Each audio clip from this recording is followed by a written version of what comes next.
Bonjour à tous, j'espère que vous allez bien, j'espère que tout se passe très bien chez vous comme d'habitude. Je vous invite à cette nouvelle rubrique Beauty Talk. Dans Beauty Talk, nous allons parler de la découverte de la beauté. Oui, nous allons parler de la beauté. Et je suis justement avec une très jolie femme qui nous vient de très loin et qui est promotrice d'un projet dans la beauté, comme je vous disais. Son projet, c'est un projet de fou. Il ne me revient pas de vous en dire plus. Je suis en présence de Madame Roxane. Bonjour Madame Roxane. Bonjour Docteur Emmanuel. Oui, bonjour. Vous êtes très jolie. Merci, c'est gentil. Quel est votre secret? Disons que je fais un peu comme toutes les femmes qui font attention à leur visage, à leur beauté, à leur image. Vous voyez, je me suis retourné tout à l'heure. J'ai voulu vous parler, mais ma voix s'est éteinte. En réalité, j'ai été ébloui par ce que j'ai vu. Extrêmement flatteur, j'en suis très flattée, merci. Ok, je pense qu'aujourd'hui nous allons parler de beauté. Ouais.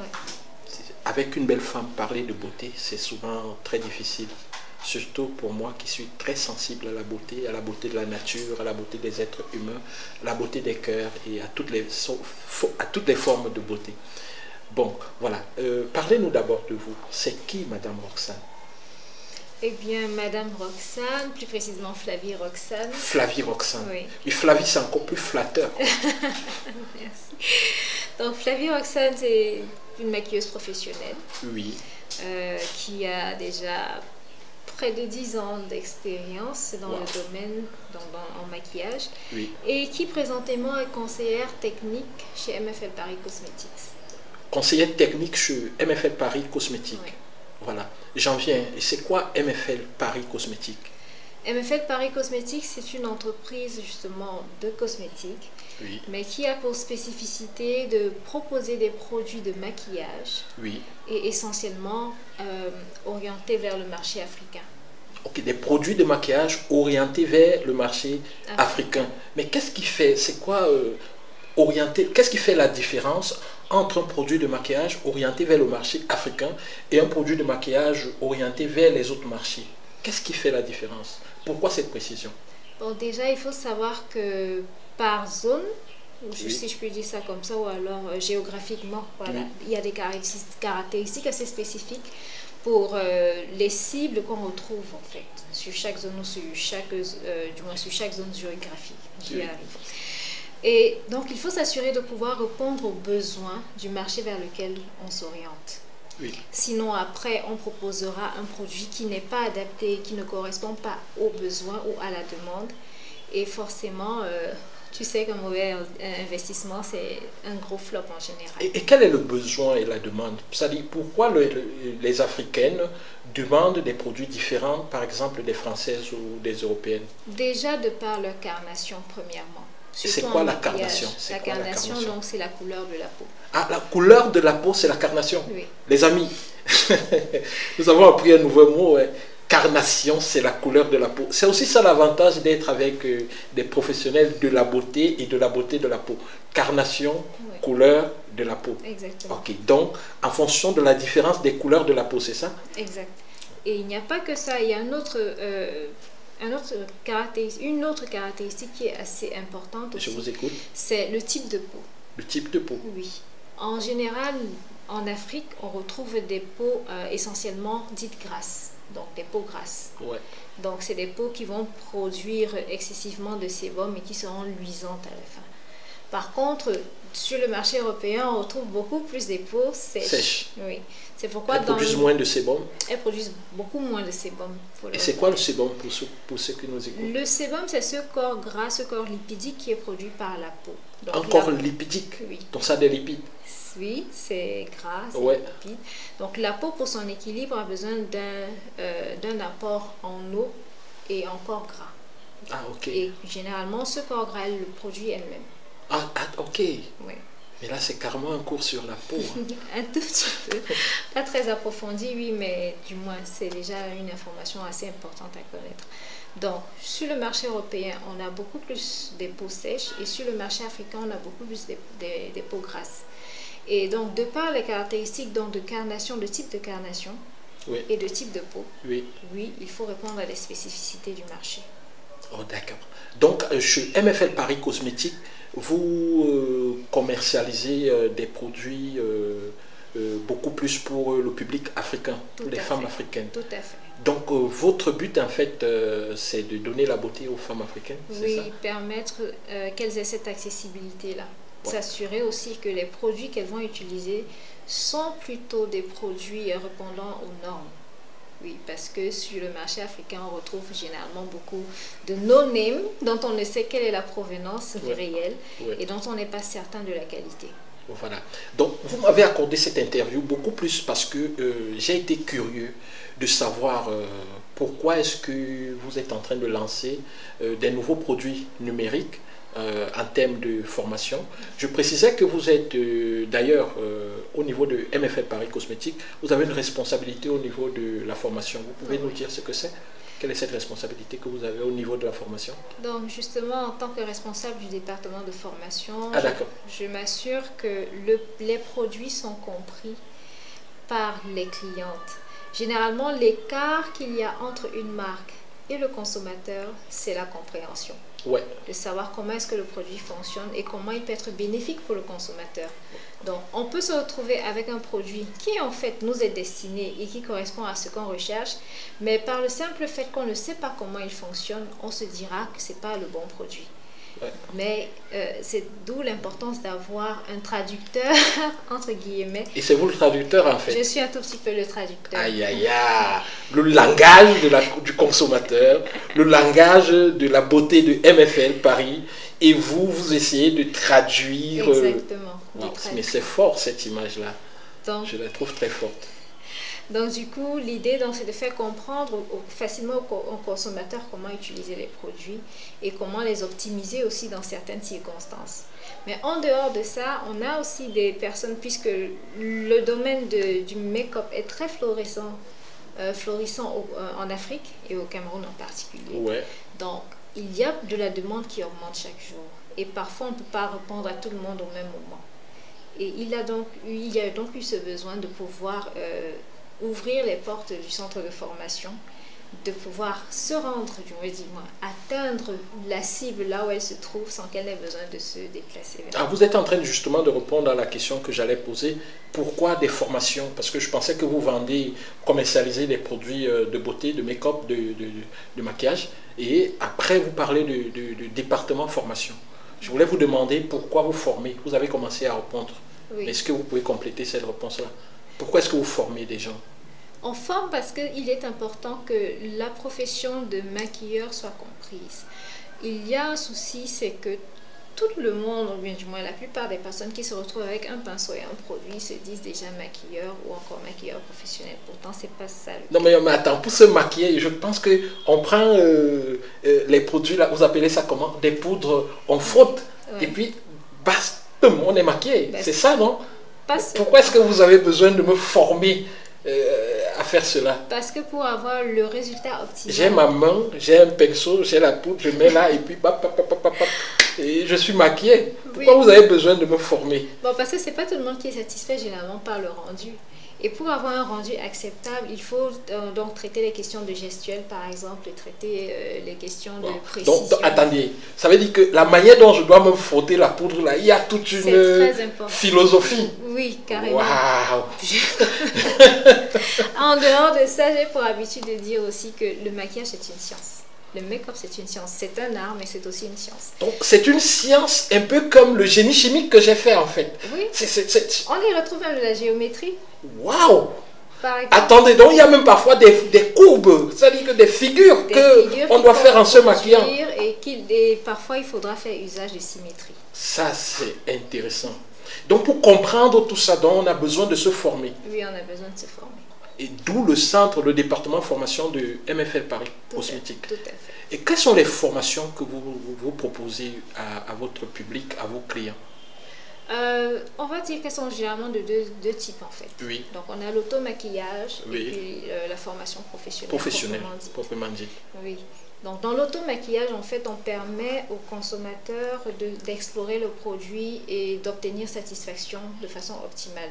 Donc pouvoir autonome. se maquiller oui, de façon autonome, se maquiller de façon autonome et ne pas avoir besoin que quelqu'un vienne le faire à votre place. Ne pas dire à Tantine, Gladys, passe chez moi chaque matin à 7 h et maquille-moi avant que je n'aille au boulot. Par exemple. Et là, se maquiller soi-même et être update, quoi. Exactement. Être update. Et pourquoi est-ce que vous pensez que les femmes ont besoin d'utiliser des produits de make-up? Sinon, pourquoi est-ce que les femmes utilisent des produits de make-up? Il faut savoir que le make-up, déjà, c'est un élément qui, pour les femmes, participe à constituer un capital assurance. Capital assurance. Oui, du moins le booster. Ouais. Ça ne veut pas dire forcément que l'assurance qu'on a en tant que femme vient... Non, ça vient tout simplement booster. Et on sait que par nature, la femme aime bien se rendre belle, elle aime bien travailler son apparence. Et que ça compte aussi parfois auprès des hommes. Maintenant, je ne le dis pas parce que...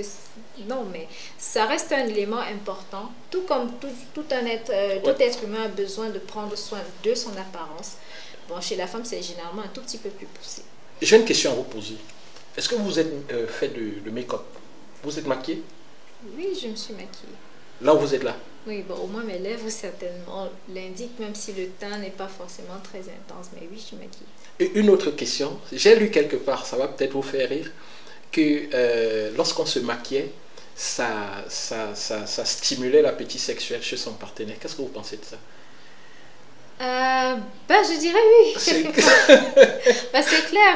Tout de suite, quand on regarde quelque chose qui est joli, qui est beau, ça stimule, que ce soit juste une appréciation comme ça au pif ou alors certainement dans un cadre un peu plus intime. Pourquoi? Oui, ça peut le faire. Ça veut dire qu'une femme qui se maquille peut facilement trouver le mariage si elle voudrait se marier? Si elle se retrouve avec ceux qui aiment bien le make-up, oui. Parce qu'après, il y en a qui sont un peu étranges, qui te diront non, j'aime pas quand une femme se maquille. Donc, il faut respecter ça aussi. Mais tout le monde aime ce qui est beau. Hein. Bah oui, ça. Du moins, c'est la plupart de personnes. Donc, celles qui sont célibataires là, vous savez ce qu'il vous reste à faire pour accélérer le processus. Catalyser un tout petit peu. Voilà, pour catalyser un petit peu. Donc, voilà comme ça des conseils. Vous voyez que sur notre chaîne, on donne toujours des très bons conseils. Hein. Personne ne restera seul. Il suffit de se maquiller, d'être plus belle, plus en confiance. Et puis, le reste, c'est Dieu qui décide. C'est Dieu qui décide. Voilà. Donc, vous avez parlé des formations que vous faites. Mais il y a une innovation que vous êtes en train de faire au niveau de votre département. Qu'est-ce qui justifie le fait que, justement, vous ayez décidé comme ça de passer en ligne tout simplement parce qu'on a une très forte demande, et pas qu'au Cameroun déjà. Parce que si c'était qu'au Cameroun, on aurait certainement trouvé le moyen de créer des petits centres. Oui, un peu partout. Un peu délocalisés un tout petit peu partout. Mais c'était plus à l'international. Donc on a par exemple le Gabon, la Côte d'Ivoire, aussi le Congo, dans des zones comme ça en Afrique où on est très suivi, et des personnes qui sont intéressées justement par les formations qu'on offre en fait. Donc, c'était impossible, là, tout de suite, de se déplacer vers elles. Donc, trouver le moyen de les rejoindre, ou bien de les retrouver le plus rapidement possible, c'était justement de faire les e-learning. J'ai une amie, elle s'appelle Viviane. Elle vit en France. Est-ce qu'elle aussi peut suivre cette formation? Bien sûr, on sait tous que avec Internet, ça va très vite. Du moins, on touche le monde entier juste avec un clic. Donc oui, ce sera possible qu'à partir de la France, les formations puissent être suivies. Bon, maintenant c'est le maquillage, donc on a besoin de toucher à quelque chose et tout. Comment vous allez gérer ça avec ceux qui suivent la formation en ligne? Comment ils vont gérer le fait qu'on a parfois besoin des manipulations? Vous avez pensé à ça dans la conception de vos programmes de formation? Oui, on a déjà pensé à ça. Donc tout à l'heure, je disais par exemple que le bon maquillage, c'est la gestuelle en fait qu'il faut gérer surtout. Ah, d'accord.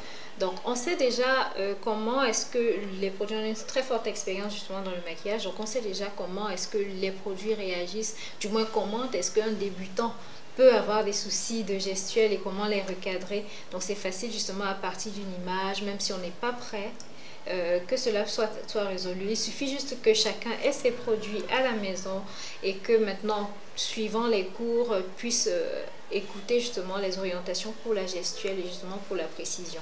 Et comment est-ce que ces gens vont trouver les produits? Je suppose que les formations que vous faites, vous utilisez des produits commercialisés par MFL Paris Cosmétiques. Oui. Quelles sont les marques déjà?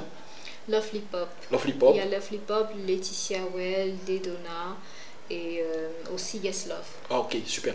Et si quelqu'un n'a pas ces produits-là, est-ce qu'il pourra vous suivre? Par exemple, quelqu'un qui est au Congo, peut-être il n'y a pas encore la marque, est-ce qu'il pourra vous suivre, c'est-à-dire faire des formations en utilisant les autres produits?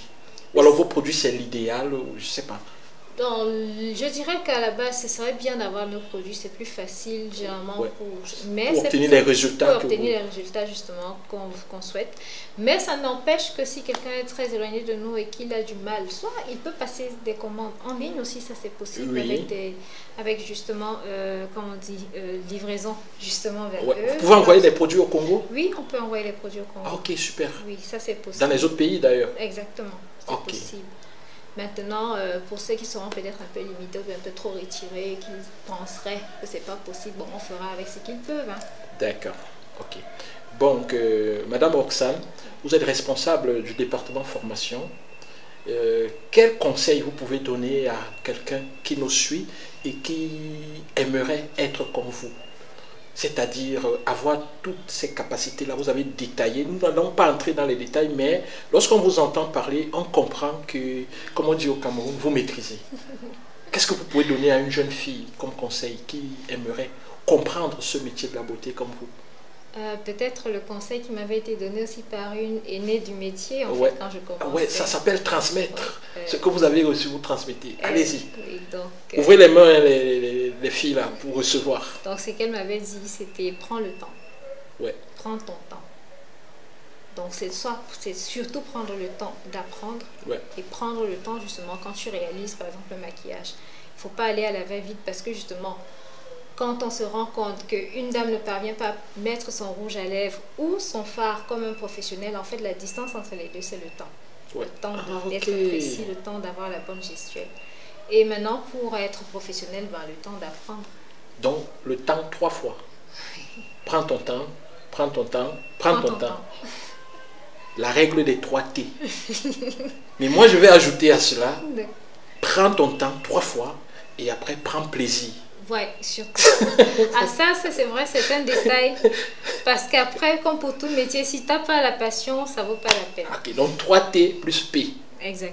3T plus P. Exactement. C'est ce qu'on peut retenir de cette interview, de ceux qui veulent devenir maquilleuses professionnelles comme vous. Ouais. Respecter la règle des 3T et ajouter le P pour couronner le tout. Merci beaucoup, Madame Roxane, de nous avoir accordé cette interview.